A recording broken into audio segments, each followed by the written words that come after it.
everybody. Welcome on into the Big Factor here on the Big Play Sports Network. Ryan Tyler, Jack O'Rourke, Rob Watson, Nick Padone joining us from home. It is a beautiful Tuesday, May 20th, 2025. Guys, what is up? Man, nothing much, you know. I enjoyed a nice chocolate chip cookie cake with some vanilla ice cream last night. That's where I'm at right now. Was it delicious? Of course. Jack, how are you? You know, I thought there was a quick shot there that Logan Allen's statistics or his stats weren't going to get totally buzzed last night. I thought maybe, hey, we didn't play 5 innings. They're going to cancel it, replay it again tomorrow. Nope, we're sticking with the game, starting it again today. So, yeah, my king, Logan Allen's stats got nuked a little there last night. Nick, what's up, dude? What's up, guys? How are you today? Hey, Nick. I'm good, man. It's cold. You sound like you need some energy. Yeah, definitely. A little double shot of espresso or something. I know. All right, guys, let's Is it that sweet? let's do it. Let's talk some Cleveland Browns football, guys. Deshaun Watson isn't going anywhere for the time being after re-tearing his Achilles. Well, according to Mary Kay Cabot, he's back on off of a boot, I should say, according to Mary Kay Cabot, saying that he is throwing to Jerry Jeudy and David Bell indoors at Browns facilities, a league source told Cleveland.com. Been out of his boot for several weeks. He's obviously not going to be one of the 4 quarterbacks that will be throwing at OTAs. I think they start late May 27th, right around then. But Deshaun Watson supposedly healing pretty well from re-tearing his Achilles. It seems like this is the story that just never ends. Yeah, I mean, just when you think it's done every single time, you just got to creep back in. As soon as you think, oh, Ryan, we were talking about, the news is starting to die out. What are we going to talk about tomorrow? Deshaun finds his way to come right back in and niche into that slot. Guys, we all want him as far away from the team as possible, right? I mean, like, do you want him around Dylan Gabriel? Do you want him around these receivers who are still under contract? Like, I think you want him as far away from the building, the team as possible. They got to just tell him to go home. It's like in a horror movie, right? Like Yeah. like the bad guy is never truly dead. Like, you think you've killed him for the last time. You think 2 Achilles tears in 1 calendar year is the final, end of the movie. But then right at the end, there's always a twist or a turn where the bad guy finds a way to break through and rise from the dead. And that's what we have on our hands here. What are the chances he starts a game or at least gets a throw? What are the chances he throws a football this season for us in a game? 60-40. It was supposed to be 0. Right? It was supposed to be 0. I think they said the 9-month thing would bring you to like October, but then are you really fully healthy? I doubt it. And are you up to game speed? Absolutely not. Like, you're talking about, everybody loves talking about rust with Deshaun Watson. We're going to be sitting here 2 Achilles tears later talking about, well, let's give him a couple weeks. He just re-tore his Achilles a little while ago, guys. Like, what if? You just need to let him play. I mean, he's a dog. He said, everyone's doubting me. Everyone don't believe in me. Everyone doesn't think I can get back to where I was, but I know I believe the work that I put in, what I believe in myself, the peace that I've been channeling these last couple months. I know I'm going to be way better than before. You got to remember, according to Deshaun Watson, he said himself, he's different. So we have to factor in that. He is different. He is different. But here's the thing, like, this messed up. Why are we laughing? to answer it seriously, though, or to like kind of pose it back to you guys, not just trying to play devil's advocate, for the amount of money that he's owed, no matter how big of a swing and miss it is, even if it's put into quotes by the owner of the franchise, I think if he's healthy enough to play, there's a small chance he does go out there, just purely off sunken cost. It's the concerning the concerning answer to Rob's question is the fact that it's not a 0% chance that he throws a pass in 2025. Like, that should be concerning for Browns fans. You guys there is at least a 1% chance. You think it's a non-zero chance Deshaun Watson actually plays a regular season game for the Cleveland Browns? 100%. Yeah, he's under contract, and if he's getting no healthy, way. But Nick, to your point though, if we're talking about that won't be till later in the season. So at that point, I imagine your season's a little bit lost anyway. Probably that'll be the outcome. Well, either way, let's say it's not lost. Okay, then you're riding out a Joe Flacco magic season, a Kenny Pickett magic season, whatever it is. But then you get later in the season. Why would you play Deshaun Watson when you need to figure out if you have something in Shedeur or Dylan Gabriel? I don't think that's when you would no play. avenues. There's no avenues for Deshaun Watson to ever play football. That's why I said, besides injuries. He's not on the PUP list. Until they put him on the PUP list, there's a chance that he could play. They straight told you JOK ain't playing. Until they do that with Deshaun Watson, there's a chance that he plays. I think they could also try and save face a little bit. Like, when I said I thought he'd play, I think it could be like the way DTR played against the Dolphins last year. And you might think right away, like, hey, that's a good time to get tape out or more games for these younger guys. But there's a chance, like, our O-line's really really old. They could be beat to shit by that point in the year, like Teller, Batonio, those older guys, Conklin. I think there's a chance he just plays the last week of the year like, hey, we don't want to get one of these young kids killed, a la Baker in Pittsburgh, to end his Browns career. Dude, what if Jerry Jeudy Fuck and David no. Bell like this guy? Fuck what if no. he's I think his what if- teammates do fuck like no. him. I what if don't he's, think like, that's in there wrong. Politicking, Yeah, and I then don't they're think like, that's you know wrong. what? Let's give him a shot. Deshaun Like, what Watson is not playing a game this year for the Cleveland Browns. You guys are smoking meth. it's Black Tar Heron. Is it over plus 500? Yes. Dude, I don't know. You're also assuming then, yes, this is possible. There's a chance. That's hinging on Dylan Gabriel and Shedeur Sanders both stinking. Is that possible? Sure, yeah, that's possible. And you're banking on Kenny Pickett or Joe Flacco to also be decent. If that's the case, I think 1 out of 4 chance one of those guys will maybe rise to the top. Hopefully. Dude, I also think one of those 4 will probability- be gone before Deshaun ever plays football too. The probability of Deshaun playing, I'm just kind of trying to think ahead, like You guys just ruined my morning, by Like, the we way. trade a 2 quarterback months, and 3 one months. guy gets The hurt. probability probably weirdly goes up in a world where they try to trade, whether it's like Kenny Pickett or Joe Flacco gets flipped for a draft pick, like how they've done in previous years. Like that probably only increases Deshaun's chances of playing because you can't trade him. 1, because he's injured. 2, because probably nobody else wants him. 3, because he's owed still over $46 million. So you're probably not trading Deshaun. So if you trade Joe Flacco or Kenny Pickett, that really does increase his chance of playing in Late 2025. in the year, he might just have to beat like Dylan Gabriel in a quarterback battle 1 week to start. Like that could be where Dude, we're I at know. some point this That's year. how these things go. Could you That's how imagine, these things go. guys? Could you imagine real quick? So let's say this doomsday scenario where he does play. You're looking at no better than a 2-13 football team when he does actually make it onto the field. That might be the loudest boo of all time for an introduction to a Browns game. There's going to be no one there. It's going to be 25 degrees. But then when he wins, That's what I'm saying. What if he that's cooks? going to be the crazy thing. Then are we back if he goes for like 300 and like, Yeah, what if like that's he has like a Joe Milton type game to end the year? Are we back? Can we trade Deshaun off his Joe Milton game? You guys are absolutely absurd. We'll cross that bridge, hopefully never. But in the meantime, we actually have 4 quarterbacks who will be throwing at OTAs when they come late May. According to Mary Kay Cabot, she seems to believe Kenny Pickett has the upper hand in all this. She says, quote, "It's a tough call before we've seen the first practice of OTAs, but I know Kenny Pickett heads in as the front runner to win the starting job at the outset. He'll take the initial first team reps at OTAs and probably the mandatory minicamp. Seems like it's his job to try to keep for now." Hey, this is kind of what I said a couple weeks ago. I still believe Kenny Pickett will be your starter week 1. I think Joe Flacco will be traded, and I think we'll be rolling out. And if Kenny Pickett, the wheels fall off, you'll see Dylan Gabriel, and then you'll see Shedeur Sanders.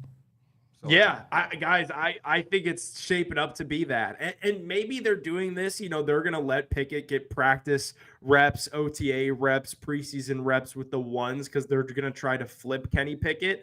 That still is in the back of my mind. But the one thing that you cannot ignore, Kenny Pickett was the first quarterback that they went out and traded for. They traded a draft pick plus DTR for Kenny Pickett when they could have got Joe Flacco in free agency first. They could have said, no, we're just going to draft a QB at 2 or even at 33. They didn't. Kenny Pickett was the first guy that they got. I agree with Mary Kay. Ryan, I agreed with you at the time. I think Kenny Pickett has a true chance to start week 1. And I really think when you look at this, I think both the rookies are going to have a chance to start much, much sooner than people think, man. They're going to want to see these kids on the field. Is it that absurd to think that Kenny Pickett might not be that bad? Like, if we're going to sit here today and talk about Deshaun Watson still playing Define football not for the that Cleveland bad. Browns. I'm excited to see him play. Like, just I'm excited to see him play too. A former first-round pick, like I get it. He never really had a chance in Philadelphia. Obviously, yeah, you couldn't make it in Pittsburgh. Pittsburgh didn't have that many great weapons. It was George Pickens, like I think Deontay like Johnson Freiermuth?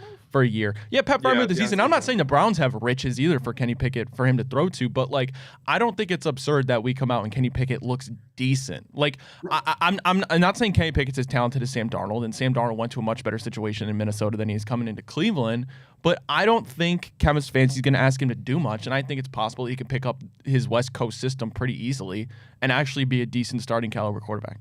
Ryan, the Stefanski factor is why you feel that way. It's the fact that you've seen it work with PJ Walker. You've seen it work with Jameis. You've seen it work with Jacoby Brissett. DTR looked good for a couple games before he absolutely got his bell rung. Like, Kevin Stefanski has made it work with all of these dudes except for the guy that they owe $230 million fully guaranteed. So I don't think anybody's crazy for wanting to see Kenny Pickett or having some sort of like almost morbid curiosity about what Pickett could look like in this offense, because we've seen it work with quarterbacks of a lesser ilk than Kenny Pickett, you know? So what's his like? What's the guy we want to see him playing like? Are we looking for like Jacoby Brissett type play from Pickett? What if he's not as good?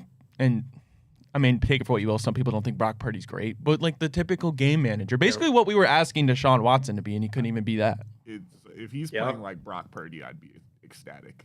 I get people like talk a lot about him, but I think he's a good quarterback. So if that's what we're getting out of Kenny Pickett, man, I'd be excited, but I doubt it. What if that's what you get out of what? Let me reframe that question. What if that's Shedeur? Because I really think the Brock Purdy Shedeur Sanders comparison for Kevin Stefanski is one with a lot of merit because of the accuracy, and because of kind of just like the lack of athleticism / mobility.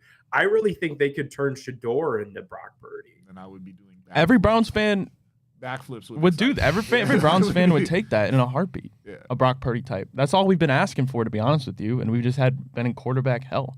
Well, when we get to OTAs, Mary Kay Cabot said, quote, in an effort to make the four-way competition among Pickett, Dylan Gabriel, Joe Flacco, and Shedeur Sanders, they're going to essentially run 2 concurrent passing camps during OTAs, mandatory minicamp, and possibly into training camp. So it seems right now it is a real battle. Kenny Pickett has the lead, I guess, if you will. Joe Flacco, maybe you're in case of emergency break.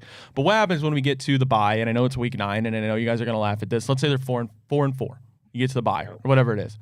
Do you continue to roll with Kenny Pickett? You're in the hunt, or is that an opportune time to just tear off the Band-Aid and see what you have in these rookies? Too hard to predict, man, because of the injuries and stuff, and it depends.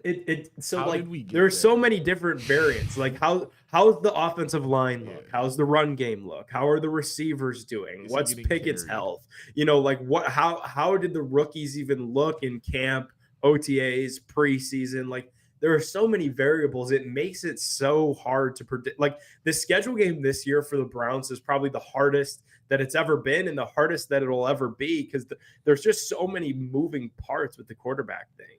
Maybe I'm drinking the Browns Kool-Aid a little bit because I'm antsy for football and I'm a sucker and I get into it every year. Is it that hard to imagine? And feel free to say yes, Ryan. It's extremely hard to imagine, if that's how you feel, that the Browns aren't going to be that bad. They could be a 5, 6, 7 win football team. And I know that's crazy coming from last year, but think about it, right? Like the whole last season was bringing in Ken Dorsey, prepping an offense to tailor around Deshaun Watson. He goes down. The whole season goes to shit. Deshaun Watson, you finally get the stamp that he sucks. He's washed. He's garbage. You move on. You throw all that bull junk away. You bring back a Kevin Stefanski offense. You get a decent quarterback who can throw the ball in a Kenny Pickett, a Joe Flacco. Bonus, if you find out one of these rookie quarterbacks are actually the real deal, well, you add that on top of that. And you just go back to basic pound the rock. You got 2 rookie running backs with 0 tread on them. If your offensive line stays healthy, I think you got the smart minds in Jim Schwartz, Kevin Stefanski, that you could actually be a decent, feasible football team. Yeah, it's not that far off, man. Like I see some of these odds that are out there, like the win total being 4.5. That's the lowest in the NFL. Like they're not going to be the worst team in the National Football League. They're just not. Like, dude, when they went 1-31, there was no talent on that roster. You know, and people are kind of likening this version of the Browns to that. Like, stop. They employ Myles Garrett. They employ David Njoku, who at times, especially with Joe Flacco, was a top 3 tight end in football. Like, they have a litany of quarterbacks that should all be upgrades from what Deshaun Watson was able to give them last year. And then you subtract the interceptions from Jameis Winston with all of these guys, you would at least hope. So Ryan, I don't think you're far off. Like, I do think are there holes? Yes. The offensive line is a big question mark. The defensive line is a bunch of young players that are somewhat unproven outside of Myles. So there are questions, but like, dude, this was not a 2-win football team last year. It just happened that they only won 2 games. They have to be better this year, and I think that they will be. Well, other Brown notes, quarterback Shedeur Sanders signed his 4-year, $4.6 million rookie contract, includes a $447,000 signing bonus, a lot less than he would have anticipated when we thought he was going to get drafted number 2 overall. Other than that, we just wait till OTAs, which I believe start late May, the 27th, if I'm not mistaken. So football is kind of right around the corner, guys. We got to take a break. When we get back to spring meetings, NFL owners voting on the tush push, voting on playoff seeding, flag football, amongst other issues. We'll talk about that when we get back on the Big Factor.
Hey, everybody, welcome back to the Big Factor on the Big Play Sports Network. Ryan, Tyler, Jack O'Rourke, Nick Padone, Rob Watson, and Fairway Ford. Fairway Ford is the biggest Ford truck dealership in the entire state of Ohio. They have the largest selection of Ford F-150s and Super Duty trucks. They will not be beat on price by any other Ford dealers. You see right up there, employee pricing for everybody. You pay less than what they pay. Pre-tariff pricing on all Fords, over 500 in stock. Your dream vehicle could be on their lot right now in Canfield, Ohio. So don't let that short drive prevent you from saving thousands of dollars on your new truck. Fairway Ford, the largest inventory of new Ford trucks, the lowest pricing, and the same hometown level of service. Visit fairwayfordohio.com or scan that QR code again. That's fairwayfordohio.com. Well, the NFL spring meetings are in session. They begin today and will continue into tomorrow, guys.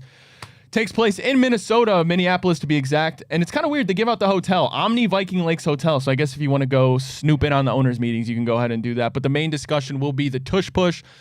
Green Bay Packers initially proposed to ban the tush push last month. That got tabled until the meetings when they will vote on them today and tomorrow, guys. The vote was initially 16-16 split amongst NFL owners that wanted to ban the tush push. 24 votes are needed for the proposal to pass. The last 3 years, the Philadelphia Eagles, using the tush push, have scored 27 touchdowns and 92 total first downs on that cheese play. Fellas, are we anti or pro tush push? We're pro tush push, and the Packers are a bunch of losers for what they're doing here because the Eagles are just really good at it. Because the thought was, okay, Jason Kelsey's gone. They're not going to be able to do it anymore. They came out. They did it again. Look no further than the Buffalo Bills against the Kansas City Chiefs at Arrowhead Stadium for what happens when you can't run it successfully. Like, there's ways to stop it. It's been stopped by other teams. Like, obviously, it's a very successful play. That's why they run it for a reason. But I don't know. It's just the optics of it. Like, if you're the Packers, you can't be the ones to do it. Like, you have to, like, text your buddy, do a favor for him, take him out for a steak or something, and figure out, like, hey, I don't know, Jimmy Haslam, you bring it up. But if you're the Packers, you absolutely cannot be the ones to do it. Yeah, this is super soft. I'm pro tush push as well. Like, just stop the play. I mean, like, again, right? No other team is doing it like the one team, so we're just basically we're punishing them for being good at football, and it's a legal play. There's not like they're just pushing. They're just stronger than you. So don't ban the play. Like, if they do, it's really soft by the NFL, and that's almost like targeting. And Philly fans would have a reason to be upset. Yeah, but would we be singing a different tune if it was like Pittsburgh or Baltimore that was doing the tush push? Yes. I think 100%. Yeah, I think so too. So you're pro tush push, Nick? Yeah, I'm with you guys. I think you gotta, learn how to stop it or figure out a way to stop it instead of just complaining.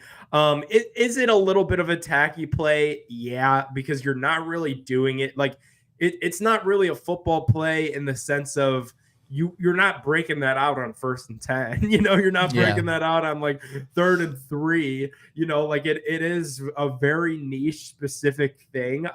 But they found the loophole and it works, and they've exploited it and have won really a Super Bowl off of the back of it. So I can't be that mad. Like we're supposed to have this analytically driven, like, smart, savvy front office. Like, I wish the Browns could figure out something cool like that.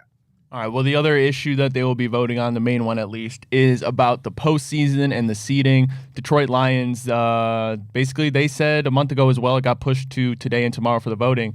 They believe that seeding should be based on record rather than division champions. You'd reseed after the divisional round, I believe. Remember just last year, it was, I believe, the Vikings. They had to go on the road in SoFi to play the Rams, even though they were 14-15 win football team. They had to go on the road, and they ultimately lost that game. I'm actually for this. I think it makes sense. I understand why teams, like if you're in the NFC South, you'd say, hell no, that's bullshit because you're in such a winnable division, what seems like every single year. Yeah. I feel like this one will be passed, maybe not this year, but I feel like this is a needed change. I remember you go back to the NFC East when they were a shit show. Every year you'd have the 8-win Cowboys in, or you'd have the 9-win Eagles in. Like, I'm all for this one, I think.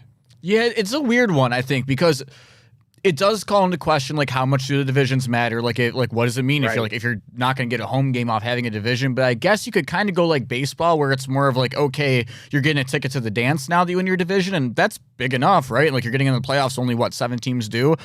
But I don't know. I do like the reseed after round one, I think. I think every sport should do that. Why not? Like, you should get rewarded all the way. Like, all of these sports have regular seasons that are way too long, including the NFL. You're playing all these games, you should get rewarded for being as good as you were in the regular season. Like, just keep pushing on forward with home field advantage. All right, so I'm halfway. So in the NFL, say the lower seed advances, are they home the next round, depending on who they play? So say the 7 advances. So I believe what it would be is you would have you would make the playoffs if you win your division automatically, of course, regardless if you have the 6th best record in your division.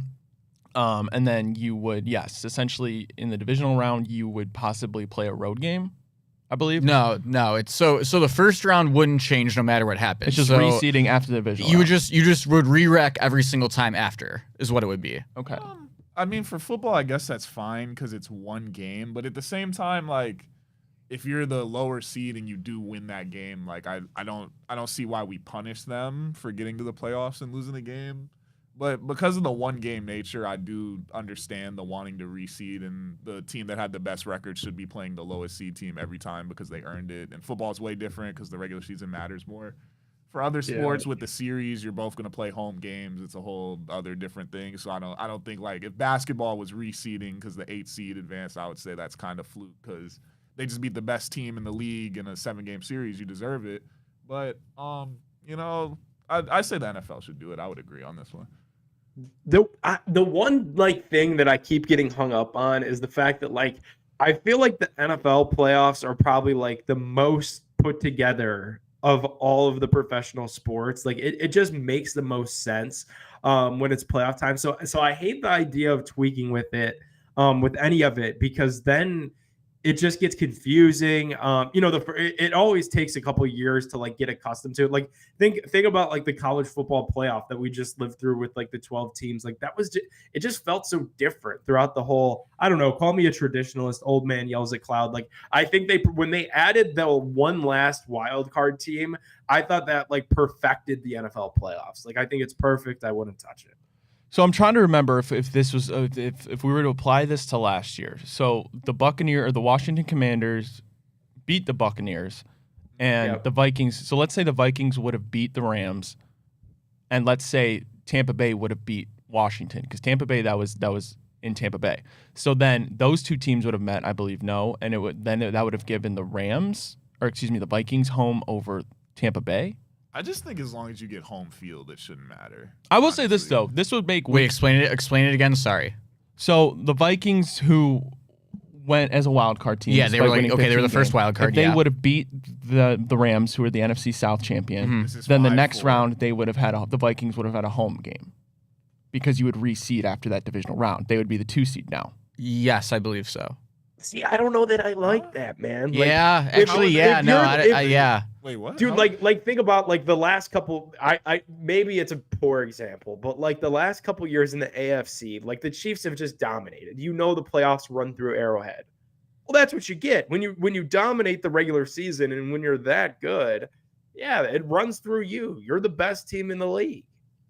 I don't know. I will say this. I think it would make Week 18 a whole lot more interesting, right? It would. I also think in the world where the Browns ever do return to being a competitive football team, which could be this year, could be the year after, whatever, it probably would actually tend to benefit us more often than not, because I don't see us, seeing as we haven't won the division since 1994, wrapping up the division anytime soon. So I think that would kind of benefit us if, like, to maybe get a second round home playoff game in the future. When I'm looking at it, I actually don't think it needs to change at all. I don't see what's wrong with this, because the Rams advanced, they were the higher seed, so they played the 2 seed, and then the Commanders went to Detroit because they were the 6 seed. So I don't. What do they want to see change? So let's say basically, so when Minnesota, if they would have, because the opening round would remain the same. Yeah. If they went into SoFi and beat the Rams, then in the divisional round, they would no longer be the 5 seed. They would come up to the 2 seed because they would have the second best record remaining. The Lions were, of course, first. Nah. That's what I believe this rule change would be. Stupid. Yeah. Because the Eagles were the 2 seed, they earned it. So just because some other team had a better record by a game, and I don't like that. It's also, how many years do we get a wild card from a division who has 12 or 13 wins? It's probably an albatross, right? Aren't they more like 11 or 10 win teams tops? Like, how often will this really even happen where a team's going to come through, win 13 games, and be a wild card? Yeah, it would be nice if we had actually had a team that this was applicable to, and we could actually have real emotion towards it. Well, last thing that they're going to be talking about at the spring meetings, basically allowing NFL players to play flag football in the Olympics, which will make a debut in Los Angeles in 2028. It'll allow 1 player per NFL team to be selected by a country in addition to the team's designated international player. I feel like this is going to pass the flying colors. I'm kind of mad that's only 1 guy per team. Like, I think if you're the US of A, you got to be thinking, hey, this is our sport. It's always been our sport. Like, we love tossing those jokes out. Like, whenever we play England in soccer, like we're going to beat you at our sport. We keep it competitive. I think we should be allowed to send the troops over. Whoever we want, just the best top-tier NFL players, and just boom everyone by 70 points. I think regardless, it's going to be coughing baby versus hydrogen bomb, bro. Like when they no matter what. Coughing baby versus hydrogen bomb, if you've seen the meme, bro. Like, yeah, if we're lining up and it's Mahomes at QB, you could have Jay Jefferson and Chase out wide. You could have whoever at tight end, like, just have your pick. Yeah, I mean, it wouldn't be close. Like, it's good. I don't know. Who's Team Canada? Like Claypool and Curtis Rourke? Here's where the debate gets interesting, is because, like, there's our legit pro flag football players, and I don't know the answer to this. I don't know the answer to this.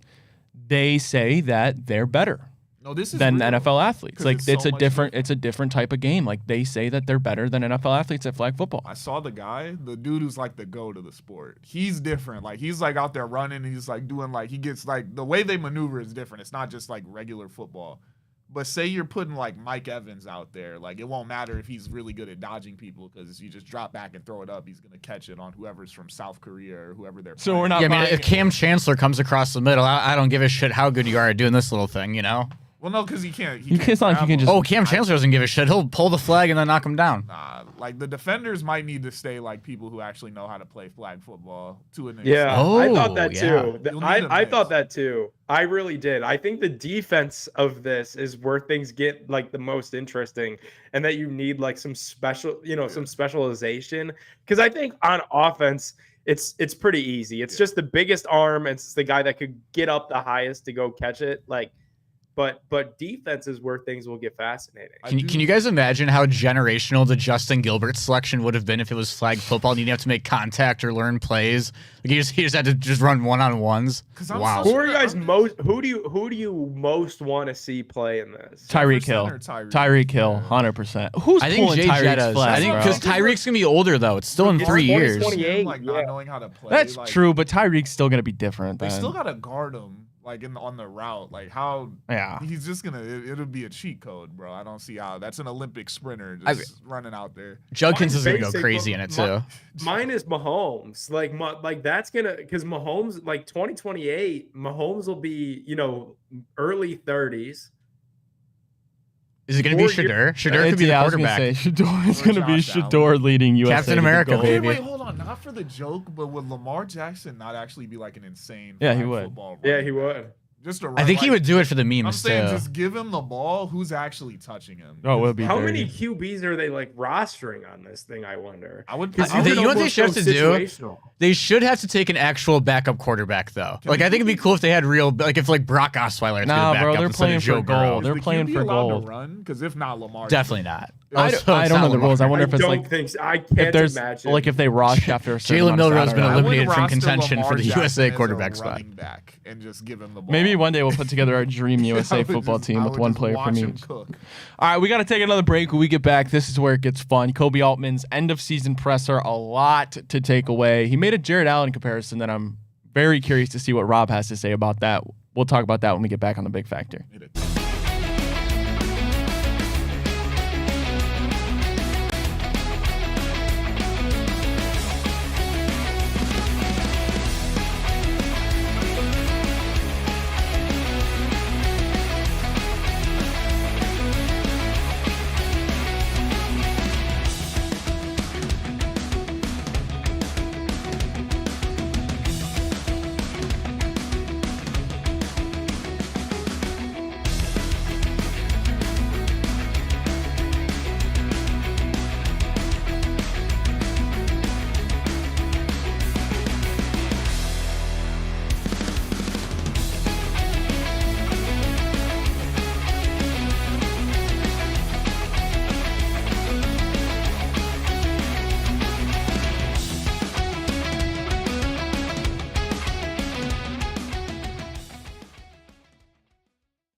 Hey, everybody. Welcome back to the Big Factor here on the Big Play Sports Network. Ryan Tyler, Jack Rourke, Nick Padone, Rob Watson, as well as our friends over at Garage Beer. Garage Beer comes in just two flavors you can see right there, Classic Light Lager as well as Classic Lime. No frills, no bitterness, none of that IPA taste. It's just straight up beer-flavored beer. Scan that QR code or go visit their website, drinkgaragebeer.com, to find local retailers who sell garage beer near you. Again, that's drinkgaragebeer.com. Well, Koby Altman had his end-of-season presser for our Cleveland Cavaliers just the other day. A lot of notes to pick out of his statements. Basically, what I gather is the core four, well, Koby Altman was the one who stuck to his guns last year at this time about it, and it seems like he's doing that again. Quote, I think the same thing now as you lean in even more to what we're building, the culture we have here, the internal growth, the youth, the sustainability of that.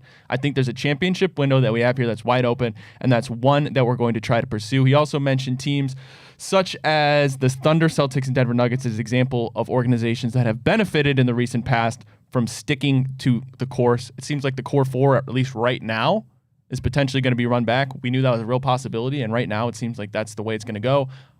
Ton of things can change, obviously, in the next couple months. This is just the bare bones, end of season, instant reaction, but Koby Altman kind of sticking to his guns in a way about our core four. The one thing about that, though, that he missed, and which is kind of important talking about this core four, is that right before all of those teams won those championships, they made a big move the year before, like when Marcus Smart got moved out for Porzingis for the Celtics, and who was the other team you mentioned? Not the Nuggets. Thunder. The Thunder, yeah. They move out Giddey for Caruso. Like, these teams made those B-plus level moves that ended up being the ones that put him over the hump, and the Cavs are going to have to do that. And in order to do that and like avoid the second apron, you're probably going to have to move on from Jared Allen or one of the core four. I just don't like his comparisons. Those are two teams that aren't in a situation we're in. And then the Nuggets lost everyone after, and then we're not the same team. But they made moves, and then the Thunder had a first rounder every year. Sometimes that was like a top 10 pick, even though they were a playoff team. So comparing us to those two teams. They didn't just run the same team out, losing 5 games in the second round 9 years in a row, right? I get it, but the one thing about this is, I mean, this is like the end of the season sports banquet, you know, where he gave out his participation ribbon for Jared Allen. Look at Jarrett. He's got his Star Wars shirt on. Great season, Jarrett. Yay. And everybody claps. Like, that's what this press conference is for Koby Altman. And I know a lot of people were fed up because he made a lot of excuses, but like, what do you expect? You know, kind of like they did win 64 games. So of course that's something for him to be able to hang his hat on, even though the fans don't care because it didn't equate to playoff success. I wouldn't take anything out of a general manager's post-game availability, you know, the same week that his team got bounced in the second round as gospel. Like, I really think that these are oftentimes much ado about nothing. They're usually very long in terms of just press conferences, because this is the last time that the media will have an opportunity to speak with Koby Altman for quite some time. But he didn't really say a whole lot, made a lot of excuses. The injuries kept coming up. Game 2 against the Pacers kept coming up. I wouldn't take any of this as gospel, though. Like, I think if there's a way for the Cavs to improve, even if it means getting rid of the core 4, I think they got to seriously look at that, and I think that they will. Just bad excuses. I agree. It's a fresh wound. You're not going to come out right away as the season ends and say you're going to change things up. That's just not how the business works. But he also had this to say about the core 4, quote, "I'm not counting out a 28-year-old Donovan Mitchell who showed the most efficient year of his career and is dying to get to that next level. I'm not counting out 25-year-old Darius Garland. I'm not counting out a 23-year-old Evan Mobley. This is where we're going to get better. This is where we're going to lean into. But we have to go through these experiences, as tough as they are, fall quick, get up, lick our wounds, and move forward." No mention of Jared Allen there. Yeah. They did ask Jared Allen there, but Koby Altman did have this to say about Jared Allen. Rob, I'm looking at you. Altman compared Jared Allen to Pacers center Miles Turner, citing that Miles Turner is an example of an organization being rewarded for sticking with a player whose future has been doubted by fans and media members. That is true. Jared Allen has been the butt of a lot of trade talks in the most recent years. But again, it's just different players. He says they are not who they are without Miles Turner. And so, again, we got to take caution before we say, well, we're better without Jared. You're not going to get much better if you're talking about moving away from Jarrett. Jarrett is an important part of this core. He's comparing the journey, not the player, because I was going to crash out, bro. But I still just, bro, it's different because for so many reasons, it's different. The Pacers weren't really going anywhere. Miles was just like trade bait for a while, and he was even trade bait at the time this year, but they were that middling team. I'm concerned with where his head's at about like who we are as a roster right now. Like, you compare us to the Nuggets, their core was just injured and missing entire seasons. Like, Michael Porter Jr.'s back was fried. I don't know how he got back, and we're seeing him hurt again now. And Jamal Murray had tore his ACL like twice, so they just weren't playing. And then the Thunder just had a top pick every year, like I already said. And the Pacers just weren't it. Like, they just were not it. Like, the Miles Turner move wasn't going to make them better or worse. This is like, he needs to get real about this, bro. Like, we have to change something. We've seen the best. Like, they've been all healthy. They've been all playing. We've had all our shots. If we just do this again blindly, we are going to do nothing again. It's going to be a waste of everyone's time again. I don't see it, man. I don't like what he's saying right now. And like, I just think it's so funny. Like, Kobe, know the moment. You shouldn't have picked Miles Turner after you just watched him obliterate and make Jared Allen look like a little boy. Kobe is historically bad at these.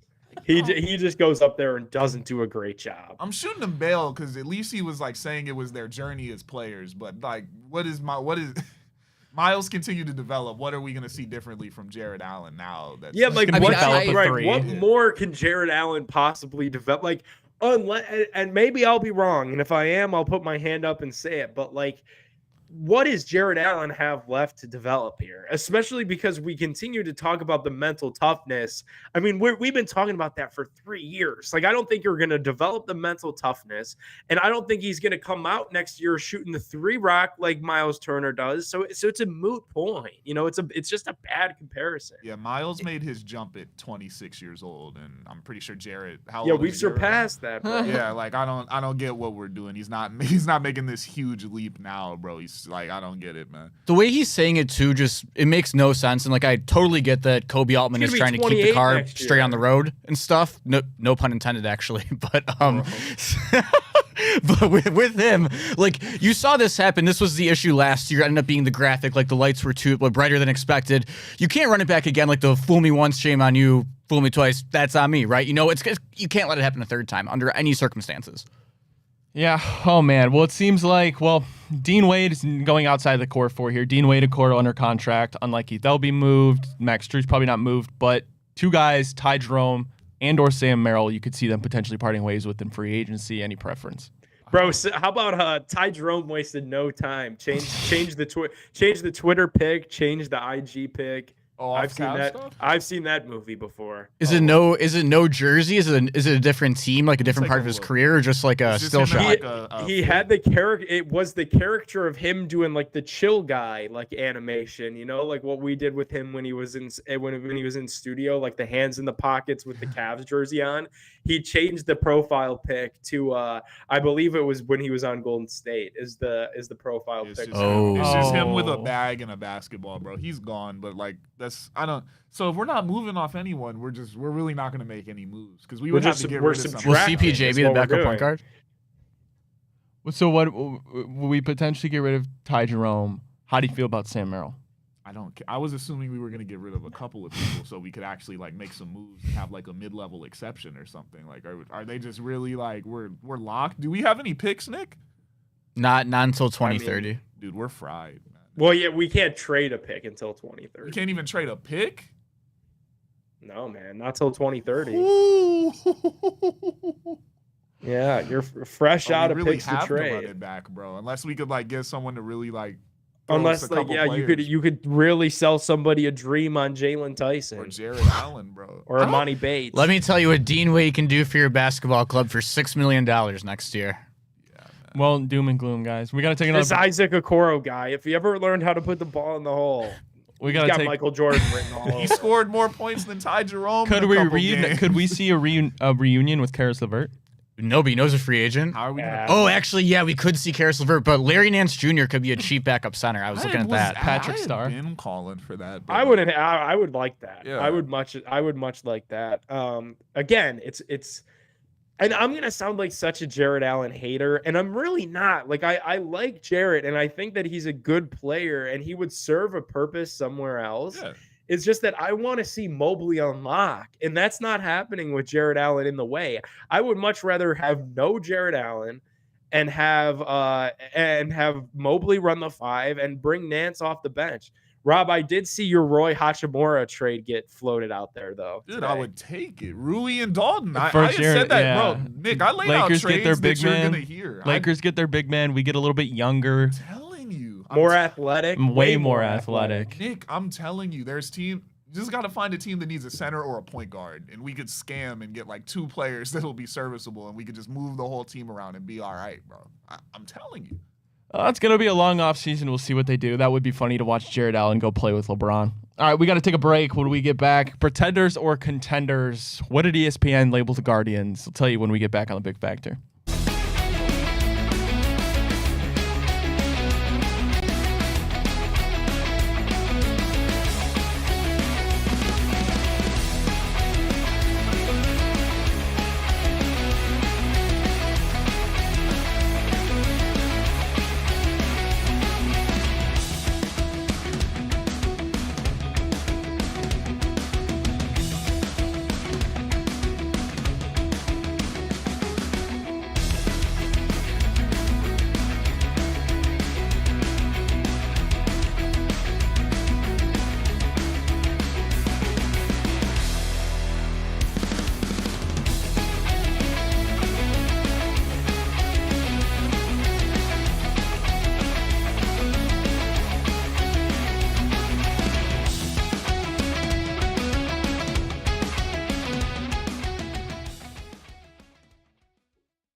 Hey, everybody. Welcome back to the Big Factor and the Big Play Sports Network. Ryan, Tyler, Jack Rourke, Nick Padone, Rob Watson. We're ending the Big Factor today talking about baseball. ESPN released an article basically saying what teams are playoff pretenders and what teams are playoff contenders.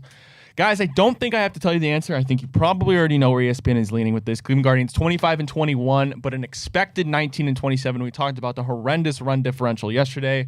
Most of their clutch has come from the pitching side, allowing 4.39 runs per game against an expected total of 4.80 runs per game. Article cites Hunter Gaddis' hot start. Can Kyle Manzardo get up his average and keep hitting home runs? They mentioned Brian Rocchio, not as good as defensively as he was, and just hitting 165. Tanner Bybee, pretty much every statistic is down since signing that contract extension. Ben Lively injury will get Shane Bieber back, but guys, ESPN right now has the Guardians as not real playoff contenders. They could not be more wrong. This is the exact kind of article you want to come out around this time of the year. Don't lie to Get yourself. the fellas to rally around it a little bit. Jack, throw I up some want you to Baltimore ask material. yourself, are you lying to yourself? Let's go, Jack. Can I explain myself first? Jeez, guys. Wow. So we're sitting in a spot where you've gotten basically nothing out of 3 of 5 starting pitchers this year. The back half of your bullpen was a little bit shaky in April, cost you a game or 2. You've gotten nothing out of center field or right field. Your opening day shortstop is already in Columbus. All of this is happening. Carlos Santana for $12 million hasn't done dick either. I mean, guys. Chill on Unc, bro. No, I'm not going to chill on Unc. I love Unc, but he's not really doing it for me right now.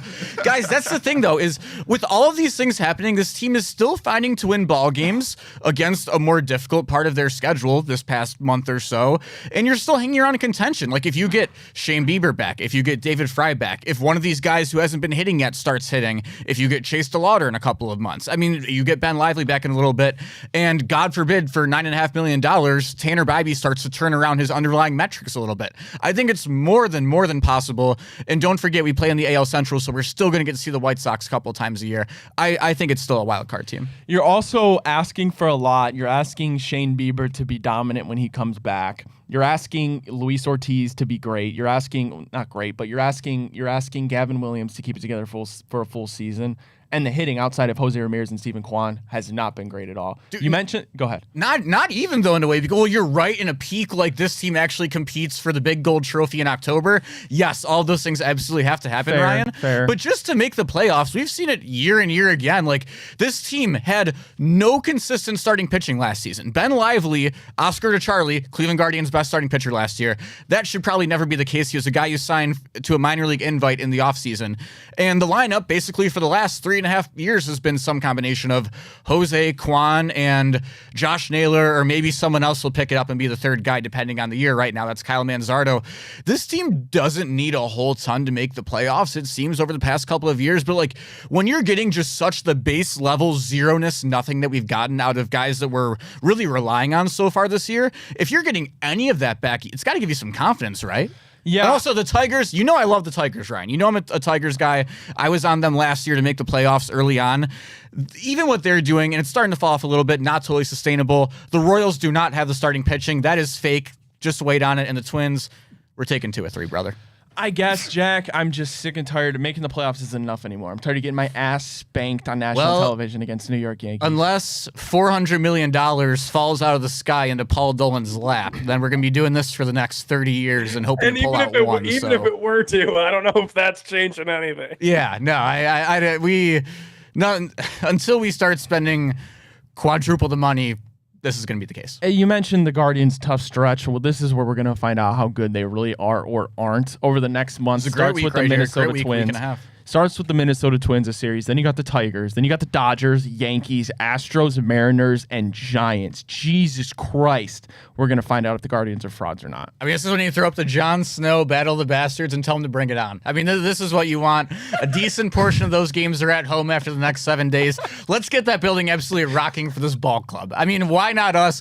And it starts with, hey, maybe if a guy's slumping at the plate a little bit, like, things aren't totally going right, maybe when he looks up and sees 30,000 green seats, he's like, oh, you know, maybe they don't care. How about we get in that ballpark? The weather's about to turn a little bit. I know it's shitty while they're on the road right now. And let's get behind this ball club, rocking them back into first, guys. Oh, Jesus Christ, Jack, I love the energy. Get some games in this Doyer series. Yeah, this Doyer series is going to be well, the Detroit Tigers, the verdict, they are real. The St. Louis Cardinals, the verdict, they are not real. The Giants' verdict, they are very real.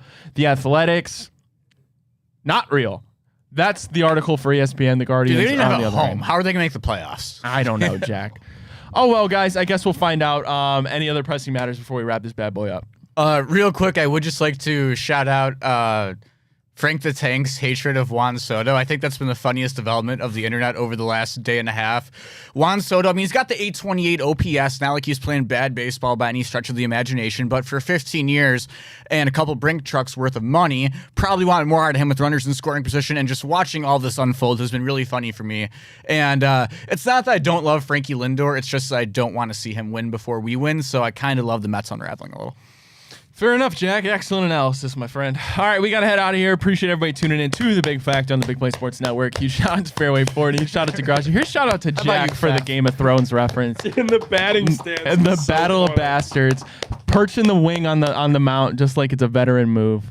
Shout out producer Pat. Like Pat McGuire. All right, we got to head out of here, everybody. Have a good rest of your Tuesday. Peace out.